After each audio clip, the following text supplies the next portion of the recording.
पाठ 4 फायान की भारत यात्रा। प्रस्तुत पाठ में चीनी यात्री फायान की भारत यात्रा के दौरान उनको हुए कष्ट और उपलब्धियों की कहानी है। छात्रों को जीवन में कष्टों के बाद ही सुख प्राप्ति की प्रेरणा देता हुआ ये पाठ अनोखी कथा समाहित किए हुए हैं। चीनी यात्रियों ने भारत भ्रमण करके जो यात्रा वृत्तांत लिखे हैं उनसे प्राचीन भारत के इतिहास की बहुत सी बातें मालूम होती है। यानी कि जो चीनी यात्री, जो चाइनीज यात्री है, वो भारत घूमने के लिए आए थे। तो उन्होंने जो घूमने के लिए आए थे तो वो यात्रा की थी, तो उनके जो वृत्तांत है, सार है, वो लिखे। तो उनमें प्राचीन भारत के इतिहास की बहुत सारी बातें हमें मालूम होती है। पहला चीनी यात्री फायान था। वह मध्य चीन का रहने वाला था। सन 400 ईस्वी में वह अपने देश से भारत की यात्रा करने निकला। उसकी यात्रा का उद्देश्य था बौद्ध तीर्थ स्थानों का दर्शन और बौद्ध धर्म की पुस्तकों का संग्रह करना। उस काल में भारतवर्ष से चीन को आने जाने के लिए दो रास्ते थे। एक रास्ता तो खुतुन नगर से होकर भारतीय सीमा पर पहुंचने का था और दूसरा था लंका के टापुओं से होकर।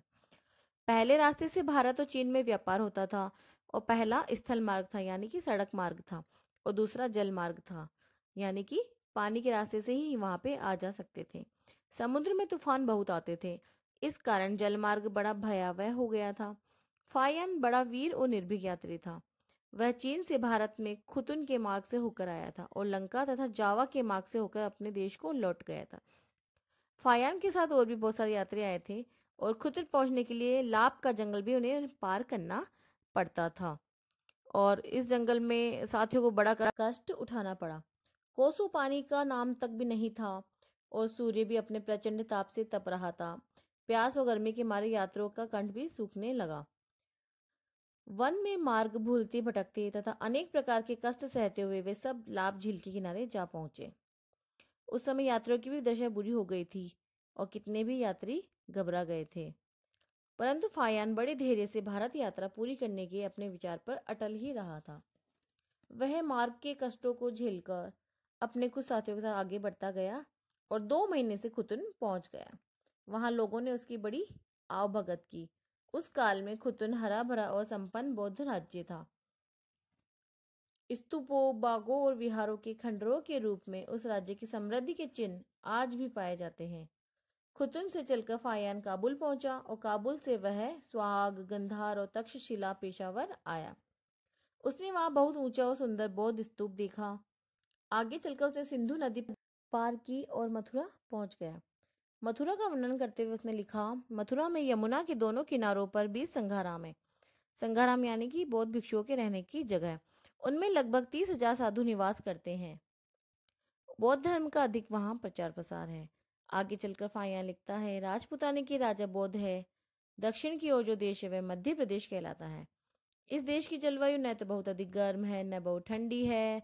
बर्फ और कोहरे की भी अधिकता नहीं है। प्रजा सभी सुखी है। कर भी नहीं देना पड़ता है ज्यादा और अशासक लोग अत्याचार भी नहीं करते हैं। किसानों को अपनी उपज का एक निश्चित भाग राजा को देना पड़ता है।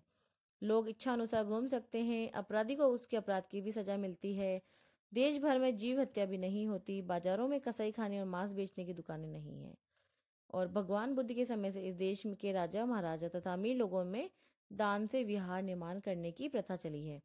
वे लोग भूमि आदि का दान पत्र लिख देते हैं, जिसकी आय से ही विहारों का काम चलता रहता है।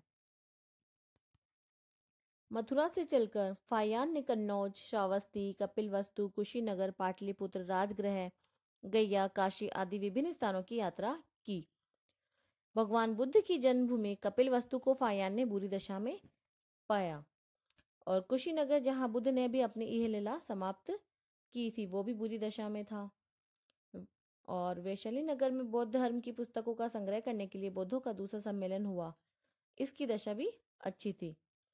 पाटलिपुत्र का पुराना राजमहल बड़ा अद्भुत है। उसके निर्माण में बड़े बड़े पत्थरों से काम लिया गया है। मनुष्य के हाथों से नहीं बना है वह। उसमें लगभग 600-700 साधु रहते हैं और दूसरे महीने के 8वें दिन यहाँ एक उत्सव होता है। इस अवसर पर 4 पहियों का एक रथ बनाया जाता है। रथ पर 5 खंडों का बना हुआ एक मंदिर भी रखा जाता है। मंदिर बहुत सजा हुआ रहता है। उसमें भगवान बुद्ध की एक मूर्ति भी स्थापित की जाती है। इस प्रकार से वहां 30 रथ तैयार किए जाते हैं। यह उत्सव बड़े समारोह के साथ भी मनाया जाता है और वहां पे धनी लोगों ने भी असहाय रोगियों के लिए एक औषधालय भी खोल रखे हैं। फाहियान ने गया में बौद्ध वृक्ष और बौद्धों के अन्य धार्मिक स्थानों का भी दर्शन किया, और वह लंका में भी उसने बहुत सारी धार्मिक पुस्तकें इकट्ठी कर ली, और लंका में वह 2 वर्ष रहा। भारत की तरह वहां पे भी उसने बौद्ध धर्म का बड़ा उत्कर्ष देखा। भारत की तरह वहां पे भी उसने बौद्ध धर्म की पुस्तकें इकट्ठी कर ली, उन्हें अपने साथ चीन ले गया। अब उसको अपने देश की भी याद आने लग गई, और अंत में उसने एक जहाज यात्रा की और अनेक कठिनाइयां उठाता हुआ अपने देश को चल पड़ा, और 8 दिन की लंबी यात्रा के पश्चात दक्षिणी चीन में समुद्री तट पर सकुशल पहुंच गया। भारत यात्रा करके फाहियान ने स्वयं को बहुत धन्य समझा। उससे आज भी प्रत्येक भारतीय का मस्तक गौरव से ऊंचा हो उठता है।